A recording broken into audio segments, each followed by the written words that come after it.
Bonjour et bienvenue. DUP.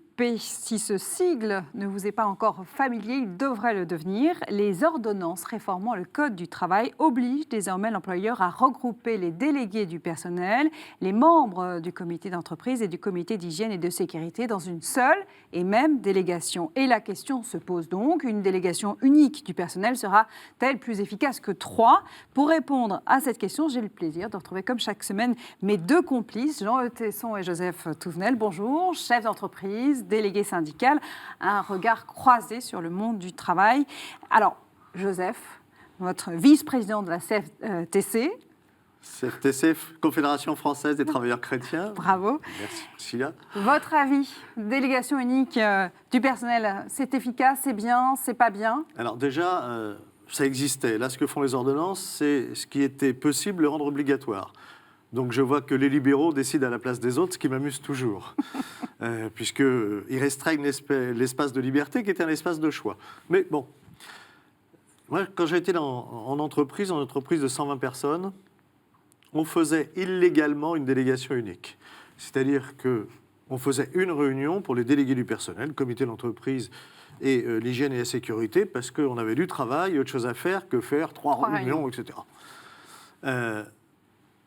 Je suis de ceux qui ont négocié la loi, enfin l'accord qui a amené la loi Rebsamen, qui a aidé à la création plus systématique des délégations uniques, notamment pour les entreprises les plus petites. Le problème qui se pose aujourd'hui avec les ordonnances, c'est cette obligation, notamment pour les plus grosses entreprises, c'est un merveilleux cadeau pour ceux qui ne veulent pas associer les salariés à la marge de l'entreprise, puisque dans le même temps, on nous dit vous allez garder les mêmes fonctions, faire le même travail, mais vous allez être beaucoup moins. Par exemple, dans une entreprise de 8500 salariés, on va passer de 53 élus à 33, moins 20. Alors, ou ils servaient à rien. Et dans ce cas-là, oui. Ou c'était utile, et qu'on ne vienne pas me raconter qu'avec 20 personnes de moins, je vais faire le même boulot. C'est aussi simple que ça. Ou encore, il n'y avait pas besoin d'autant d'heures. Ça veut pas, oui, mais c'est pour ça. Ça ne veut pas dire qu'ils sont inutiles. Oui, mais on nous dit on nous laisse ce que dit le gouvernement, ce qu'il a dit et ce qu'il a promis, c'est on vous laisse la même chose, les mêmes moyens. Sauf que c'est pas vrai. Pour les plus grosses, en fait, dans ces ordonnances, sous couvert de protéger les petits et les moyens, on fait d'énormes cadeaux aux plus gros. Et je vois ça sur ce sujet comme sur d'autres. Je ne dis pas que c'est pas inutile, mais par exemple, il y a des choses très concrètes. Allez, on fait une seule réunion. D'accord. 33 personnes.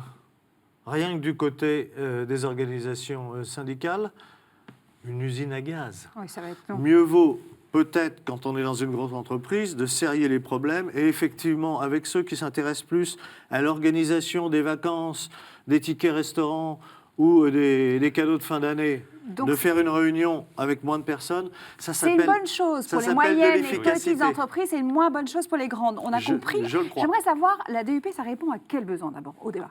Pourquoi est-ce qu'on a ce souci de regrouper dans une même fonction ce qui était auparavant divisé ? Alors, d'abord, le gouvernement n'est pas allé jusqu'au bout, c'est-à-dire n'a pas supprimé les délégués syndicaux qui sont les représentants des syndicats dans l'entreprise. Ils ont toujours leur place à côté de cette nouvelle instance qui va s'appeler le comité social économique, qui répond à un besoin de simplification, mais pas seulement. Moi, j'ai vraiment le sentiment que dans nos entreprises, mais comme dans la société, on doit avoir un regard global, complet, parce que le monde bouge beaucoup, il y a beaucoup d'interactions entre les différentes fonctions, les différentes problématiques, et que si on sépare, comme c'était le cas autrefois, les questions d'hygiène et de sécurité du reste de l'entreprise, on peut passer à côté de certains sujets. Et aujourd'hui, le fait d'avoir dans une même instance la compétence sur toute la vie de l'entreprise, je trouve que c'est plutôt bon, et ça évite de saucissonner les sujets. Il y en a un, néanmoins, dont on ne parle pas assez, c'est la fonction comité des œuvres sociales des comités d'entreprise. C'est une des fonctions régaliennes historiques. Il faut dire que cette fonction comité des œuvres sociales, elle a eu tendance un peu à disparaître au profit d'une fonction de redistribution des comités d'entreprise. Et je ne suis pas sûr que beaucoup de comités d'entreprise aient vraiment cette fibre, cette dimension-là d'action sociale pour aider des salariés en difficulté. Et moi, ce que j'aimerais, c'est que l'on puisse, à l'occasion de la création des comités socio-économiques, restaurer cette fonction-là du comité d'entreprise, c'est-à-dire la rappeler pour qu'elle soit mieux exercée. Alors, il y a bien sûr, donc, ce que je disais tout à l'heure, simplifier, mais aussi permettre une vision globale de l'entreprise. Et puis, Joseph a raison, il y aura moins d'heures de délégation globalement, ce qui, pour l'employeur, est plutôt une bonne chose. Mais l'intérêt de l'employeur, c'est quand même qu'il y ait du travail qui se fasse. C'est-à-dire que le comité social économique demain, c'est un interlocuteur plus que privilégié. Ça devient, à côté des délégués syndicaux, le seul interlocuteur. Et on a besoin d'avoir des salariés qui aient du temps aussi pour préparer les réunions, pour agir dans le cadre de leur mandat. Donc il ne s'agit pas de trop réduire. Et la question, c'est de savoir si, avec, selon la taille, c'est 20 heures, 21 heures par mois, je crois, au maximum. Je crois que c'est ça. Est-ce que c'est suffisant pour faire le job ? Bon, et là, on peut avoir des avis différents. Joseph a sûrement un avis différent.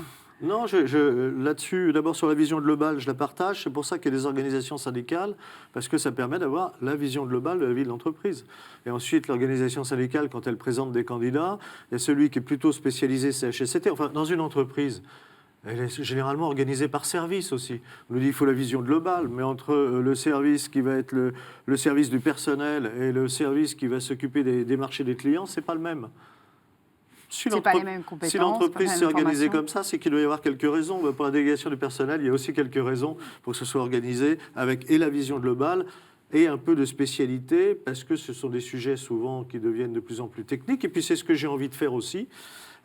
Sur les heures de délégation, on nous parle beaucoup, mais on nous parle de la théorie. Quand on regarde dans la pratique, ça peut arriver, ça arrive même certainement, mais globalement, les heures de délégation ne sont pas prises en totalité par les élus. Alors c'est moins vrai dans les plus grosses entreprises, les très grosses, celles qu'on a toujours en tête, les machins qui sont la SNCF, la RATP, là, enfin, ces gros trucs, EDF, ces gros machins. Il y a des comités d'entreprise, du comité d'entreprise. Oui, il y a des comités d'entreprise. Bon, mais ça, c'est ce qu'on connaît le plus. Mais c'est pas ça notre tissu d'entreprise.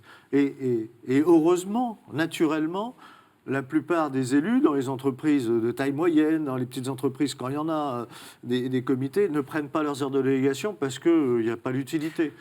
C'est aussi, sur tous ces sujets, il faut revenir à quelque chose qui est le bon sens, la responsabilité des uns et des autres, et savoir si cette mesure sera plus positive ou plus négative. Moi, j'ai des craintes en termes d'efficacité, mais en fait, la représentation du personnel, elle est efficace et positive quand l'état d'esprit et de la direction et des élus et des représentants du personnel est un bon état d'esprit. Et sans doute qu'il faut travailler plus que sur le changement perpétuel des textes, parce qu'on n'arrête pas de les changer, sur comment remettre l'état d'esprit qui doit être un état d'esprit de nous sommes tous co-responsables. Et là, je m'adresse directement au patronat. Comment se fait-il que si on partage cette idée de communauté humaine, de co-responsabilité, alors on n'associe pas mieux dans les instances dirigeantes qui vont, non pas décisionnelles sur « je décide, le patron, etc., mais sur les instances qui vont réfléchir à l'avenir de l'entreprise, comment se fait-il qu'on n'associe pas plus en France les représentants des salariés? Parce qu'en Allemagne, c'est fait, et je n'ai pas l'impression que ça fonctionne moins bien. Peut-être aussi, c'est parce que certaines organisations ou certains délégués syndicaux ont eu un comportement qui ne milite pas pour la prise en compte de ce partage, et qu'il y a des mauvaises expériences ou des mauvaises images du syndicalisme qui font que l'entreprise, par peur, ne va peut-être pas aller spontanément à la rencontre. N'ayez pas peur, c'est pas moi qui l'ai dit. Je voudrais dire... faisons. C'est vrai ce qu'il dit, c'est vrai. Mais il faut cesser de se recroqueviller sur les peurs. Il faut y aller, parce que même pour les organisations syndicales, il y en a qui ne souhaitent absolument pas avoir une part de responsabilité dans l'organisation et la vision. Alors, soyons responsables, sortons de nos peurs mutuelles et qui peuvent se comprendre, pour aller en avant. Et moi, je crois qu'il faut faire appel à l'intelligence et au bon sens, et que c'est comme ça qu'on progresse, plutôt qu'en se recroquevillant, même quand il y a des raisons objectives de se recroqueviller. Je voudrais évoquer un autre avantage de la réforme, qui est l'abaissement du seuil. C'est-à-dire qu'autrefois, il y avait le seuil des 50 pour un comité d'entreprise, seuil de 11 pour les délégués du personnel. Aujourd'hui, c'est le seuil de 11 qui s'applique pour le comité économique, social économique, ce qui, alors, avec comme avantage que aujourd'hui, il y a des entreprises et des chefs d'entreprise qui se disent « j'ai 49 salariés, il ne faut surtout pas que je me développe pour passer les 50 parce que je vais avoir un comité d'entreprise. » Même si j'en ai besoin. Là, avec un seuil à 11, on y est beaucoup plus vite. Mais c'est vrai que le futur comité, on ne connaît pas encore les décrets d'application de la loi, mais le futur comité, entre 11 et 50, il remplace en fait les délégués du personnel. Mais le passage au seuil des 50, avec finalement un budget pour financer des œuvres, il sera psychologiquement moins difficile à passer. Et donc là, on embarque dans le processus des entreprises qui avaient des réticences et des freins à se développer donc à cause de ça. C'est plutôt positif. Oui, alors on verra les résultats, mais je trouve que ça... À quelles conditions le comité social économique peut être efficace ? Alors, je crois qu'on l'a dit un peu tous les deux, l'état d'esprit général, c'est ça. C'est vraiment ça la clé. Mais bien sûr. C'est la façon dont l'entreprise et les délégués vont s'emparer de ce nouvel outil. Oui, et comment les délégués avec la direction. Comment ils avancent ensemble. C'est ça le cœur du sujet. On a besoin évidemment de textes, de règles, etc.